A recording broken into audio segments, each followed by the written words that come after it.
I was born in Brooklyn, New York. My mother's side of the family is from the South. My father's side of the family is actually from the West Indies, this small little island called Nevis. And how my mother and my father, came together. My mother and my father they were living in Tompkins Projects, and they came together and had me. Make the long story short, I lived my younger years in Brooklyn, and my grandfather had died down south in Durham, North Carolina, and my grandmother had this big house. So what she did is she asked us, could we, come live with her. Now, taking heed, prior to my grandfather dying, I used to go down there for the summers, and I remember the summers. They were amazing, Unlike New York, the people were friendly. There's this thing called Southern hospitality where people actually showed you love. They were concerned. Hey, when they said, hey, how you doing? They really were concerned. I used to live with my grandmother for the summers, and the neighbors were just beautiful. I mean, they would bring over stuff, and we would bring stuff to their house, and it was just an amazing time. There's trees, grass everywhere. This is like heaven to me, in comparison to New York, especially in the 80s, right? So my experiences in the South were just amazing. And when my grandmother said, could y'all come live with us? I'm like, yes. Here I am, or here we are. We're living several feet away from a junkyard. And, I'm getting up in the morning and fixing my lunch to walk to school. And I'm seeing holes in the bread because mice are eating through the holes. And we had roaches as well. I had a stepfather, couldn't get right. That's what his name is, for real. Can't get right. You understand? He's still fucked up till this day. But he got fired from his job, MTA, from smoking weed. He was a bad influence towards me. I remember, like, the first time I ever smoked weed ever in my life was like 7 years old. I used to go with him to the dispensers, to pick up the weed. It was just, at that point in time, weed and beer was just normal to me. My mother never did it. I've never seen her do any type of drugs, but definitely my stepfather, right?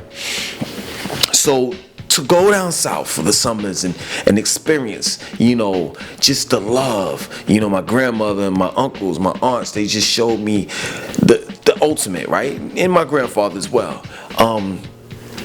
Wasn't nothing like it, man. You understand? And they were Christians, so none of them did any type of drugs. None of the stuff that I saw, while I was living in New York. So this is the experience that I have of the South. And I saw the South slowly but surely decline once I started living there. Now, when I lived there, Reaganomics was real. You understand? The crack epidemic was real. I wasn't in it. When I actually moved to Durham for the first time, I was staying in the middle class area. You know what I'm saying? Staying with my grandmother. So I never experienced that. It wasn't until my grandmother remarried when we moved over to the other side of town in Durham, is when I started to see, drugs and crackheads and drug dealers, right? So I'll never forget, we used to go to this middle school called Rogers Her, and this is 6th, 7th, 8th grade, right? I'm seeing, dudes in the 7th and 8th grade, they 18 years old. They don't even belong here. They're supposed to be in high school. But that's just what it is. It's a hood rat school. It's where most of, I think it's Cornwallis Projects was coming from there. The West End was coming from there. Coming to that school. Cornwallis Projects, West End, and South Side. When I started seeing them and them carrying beepers and having money at 16, 17 years old, and you supposed to be in high school, but you in the 6th, 7th, 8th grade, it was crazy to me. It was crazy. It was just really unheard of.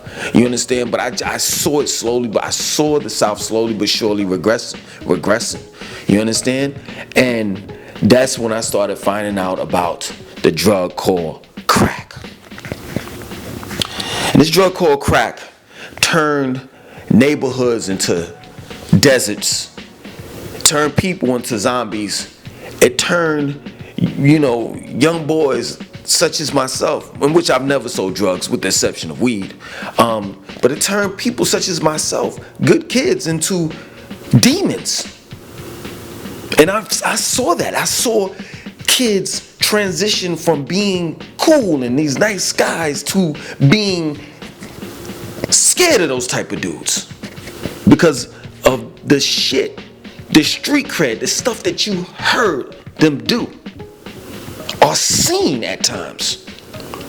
So, we experiencing Reaganomics, and then George Bush Sr. comes in, right? And he uses this war on drugs as his campaign. He campaigns the war on drugs, like he wants to push these laws in order to lock black men and women up that do drugs, sell drugs, or whatever forever.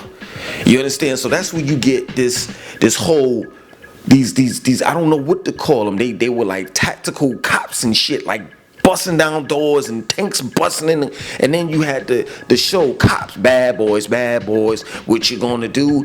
And Nancy Reagan and her campaign, and the whatever George Bush Sr.'s wife and her campaign, say no to drugs. And then you see these commercials where it says this is your brain on drugs, and they would drop an egg in a frying pan and the egg will be frying. And then they had after school shows where they say no drugs, and it's just this whole big campaign. And nobody wasn't really trying to come in the hood or come into the black communities to change the black communities, to help the black communities. And nobody didn't really understand that. Well, the question wasn't asked, rather, how did the drugs get into the black community? You understand? And I don't want to go too deep into it, dealing with Contra and all of that shit that George Bush Sr. was into, Ronald Reagan as well. We know how the drugs got in there. You understand? I don't want to go deep into it. I just want to tell you how the drug crack affected the South. So I go to high school, and it's normal. It's norm. You understand? You got these set of dudes that's selling drugs. I remember, I used to go on the weekends, go to the mall, and I post up in front of the arcade, and I would see these dudes walking in, Nissan 280Zs, 380Zs, whatever those sports cars was, and it'd be like 15 of them. All of them got an orange, a red one, a green one. You know what I'm saying? And they got all of this money. They got these big ass back in the days, we didn't have cell phones like the ones that you have, like smartphones like that. They weren't big. They wasn't that small. They were big, and they were connected to this like big ass battery and shit. You see people walking in with phones and shit like that, beepers, checking their beeper, and it's like the girls that went to high school, that I went to high school with, they were attracted to that. So it was a lot of peer pressure set on us as young men, or teenagers at the time, where if you wanted to get the prettiest girl or the girl, period, you had to be a drug dealer. You had to have that money. And it was just a whole culture where, even though at the same time crack was like destroying families, it was actually helping out other families as well, specifically the southern drug dealers, and then shit started getting hectic where, so you had George Bush Sr. come in, but then Bill Clinton came in with Hillary Clinton and calling, these drug dealers super predators, and that's where it really got hot with George Bush Sr., but it really got hot with Bill Clinton because he started these police states. Like, he really had police officers. That's when you started to see substations in the black community. That's when you started to see these big ass buses with police officers in the buses that's parked in the hood 24 hours, 7 days out of the week. It was just crazy, man. It was crazy. Getting out of high school, I really started to see it, how crack affected the neighborhoods, because I started venturing out. I got my own shit, and I was living in the hood. I couldn't afford to live in nice areas, you know what I'm saying? So I would be living in the hood, and I experienced the whole I seen this broad. She went to my high school. She coming up to me talking about she give me a blowjob for some crack. And just seeing people get shot and just some of everything. People that I know got stabbed up. Going to the club and you see, I don't want to say his name, but I'll just say Jamaican S, right? Some of y'all probably know who I'm talking about that lived in Durham at that time.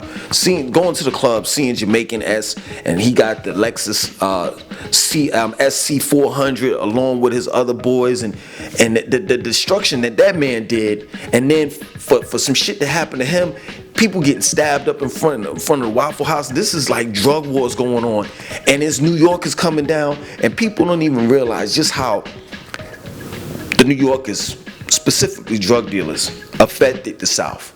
You understand? So they coming down trying to take over territory that people are already on, and they got, just like Biggie said, dimes went from 20s down south. Biggie actually hustled in Raleigh. You understand?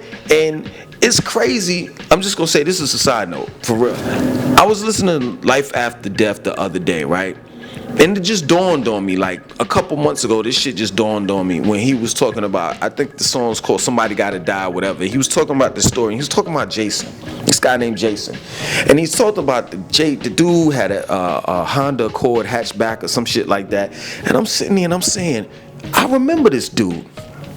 The dude that he's talking about, I don't know whether he was really talking about getting at him, but the dude that he was talking about was I'm making this relevant. It's a young kid, man, that I went to school with, went to high school with. He was all about his books. He was basically a nerd. But after he got out of high school and he got hooked on to the drug world, he became a totally different person. And he was a drug dealer. He sold drugs.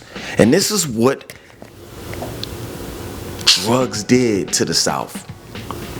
It totally devastated this whole thing of Southern hospitality. Whereas I remember when I was young, my grandmother would leave the front door open and the back door open and the sliding door. Like, her neighbors would actually, just ring the doorbell and she would say, come in. And my grandmother could be upstairs. And they came in. I mean, we left our doors unlocked. And I saw it go from that to locking the doors, making sure the house is secure, locking the doors in the car because somebody may break the fuck in and take your personal belongings. I seen it happen just like that. I saw Southern hospitality die. When crack came, I knew that was going to be the end of the South. That plain and simple. And ever since then, the South hasn't been able to come back. Yeah, true indeed. People will say, hi, how you doing? And they a little bit more, courteous than your New Yorkers in 2021. But, seriously, it was a difference. Back then, when they said, hi, how you doing? They really meant it. They really wanted to sit down and have a chit chat. Maybe it was something that they could do to help you. Nowadays, it's just a saying, hey, how you doing? Nobody really don't give a damn how you doing. They just don't.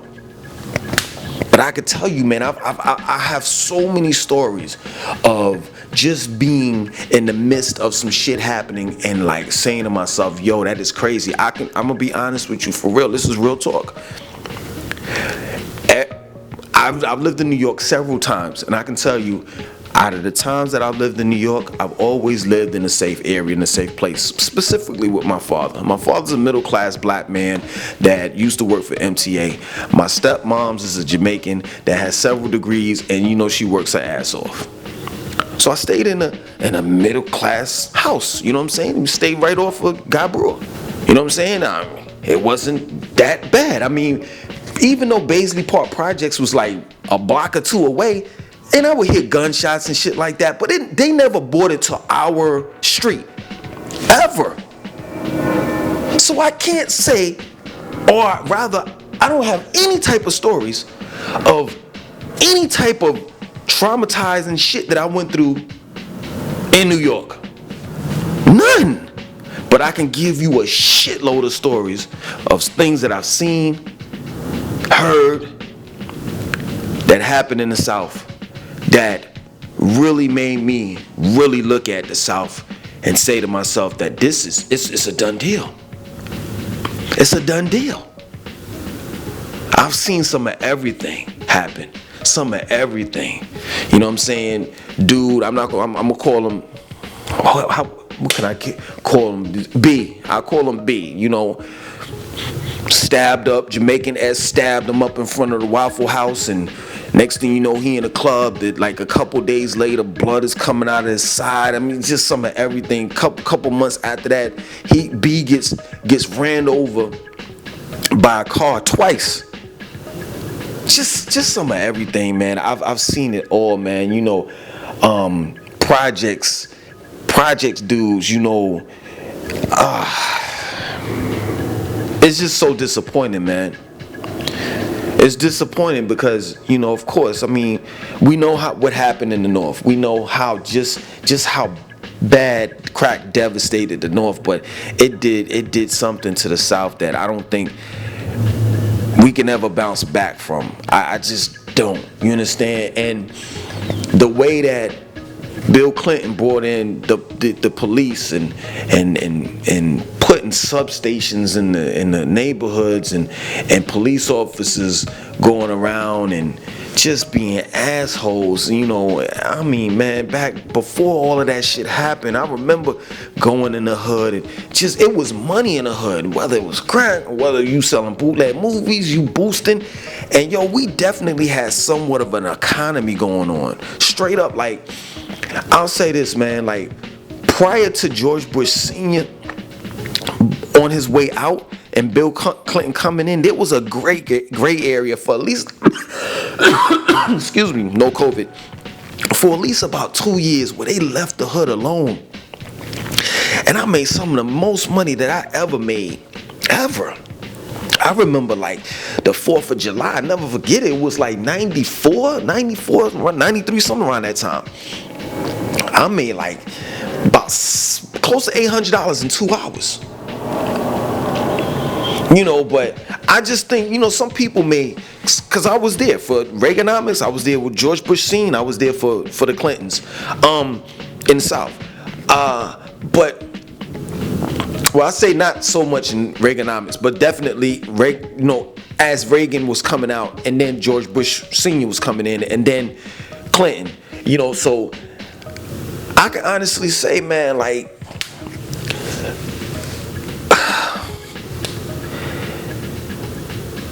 the South wasn't, it's just, it's just, I don't know, it's just fucked up. It's just fucked up to see what happened to the black community and just how damaging crack hit us, and it destroyed families. Things will never be the same, and I think we're still trying to, you know what I'm saying, repair ourselves. Crack is not as big as it used to be, you understand, because I truly believe that crackheads had really just caught on to it, like, okay, I like crack, I know I'm gonna have to buy it, so I'm gonna have to be functional to a certain degree. So I think a lot of crackheads are functional crackheads. You know that they have to go to work and they have to do what they got to do. And I know this because when I used to work for Labor Ready, that's all I worked around was crackheads. And Labor Ready was like a pay daily thing. You know what I'm saying? You would go to work from 9 to 5, and then after that you can get a check, and then you go right around the corner. This is true story. You go right around the corner to the corner store, cash your check there, and then as you come out, the drug dealer be right there to give you your drugs. Period. I've seen a lot of stuff, man. And I just wish I'd never seen it. I just wish I would have just kept my black ass at home and just did the right thing. I'm not going to sit here and criminalize myself. You know, I've never sold crack. Literally, I've never sold crack. I was really, really close to selling it because weed was just, it wasn't enough money, you know. So I had to hook up, and right when I was about to start selling, I got busted with weed. And that's what made me not sell crack. And then one other thing too is, so I was selling weed while I was in college, and we were actually selling weed on college campus, as well as another dude that I was okay with. I ain't gonna say cool with, okay with, because he used to take some of my sales and used to piss me the hell off. I call him M. I seen this same dude. I seen the middle school I was telling you about. I seen him, somebody chain his ass up, like beat his ass with a fucking chain, blood every fucking way. But anyway, he went to the same school that I went to, college. He was selling weed and crack, and he was making money. But like a couple days after that, they found M like bullet hole in the head. And that's what made me say, nah, that's okay. I know people have stories about crack and how it devastated their town or their city or whatever have you. I'm just telling you my story, and it's just, as a person that never done it and has never sold it, I can tell you just exactly what I saw. And the South would never be the same. I think when crack got here, it was the end of the South. It was the end of Southern hospitality as we know it. I still encourage you to move here. It's just that the South will never be the same. And the black community is still recovering over the damage that crack has done. Other than that, I want you to like, comment, subscribe, and definitely share this video.